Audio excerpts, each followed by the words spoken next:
కొంచెం పరిచయం చేసుకుని వాళ్ళ దగ్గరికి వెళ్ళి మాట్లాడి ఎలాగోలా మ్యాజిక్ చేసి ప్రతి ఒక్కళ్ళు వ్యవసాయం చేసే వాళ్ళందరూ ఇంకా దొడ్లలో కానీ ఇండిపెండెంట్ హౌస్ ఉన్న వాళ్ళు కానీ ఫస్ట్ ఎలాచి మొత్తం ప్రతిదీ మనం పెంచుకోవచ్చు మేడం. ఇంకో విషయం ఏంటంటే మీరు ఇక్కడికి వచ్చి ప్రొడక్షన్ ఏ ప్రొడక్ట్ అయినా తీసుకునే వాళ్ళు ఎవరికైనా మినిమం డైలీ ఒక 1/2 అవర్ 1 అవర్ కేటాయించి వాళ్ళ ఇంట్లో ఏదో ఒకటి ఈవెన్ టమాటా ఈజీ పెంచుకోవచ్చు కదా, ఒక టమాటా అయినా పెంచుకోమని చెప్పాలి. చేయరండి, చేయాలి.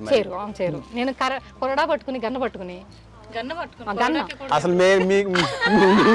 మాకు మిల్క్ ఇవ్వడానికి మీరు 2 రోజులు మేము అక్కడ పని చేస్తే కానీ ఇలే ఇగోండి ఇలాగా మనకి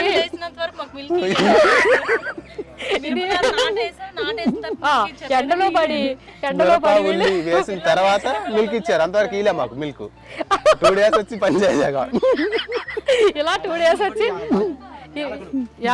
ఇలా వచ్చిన తర్వాత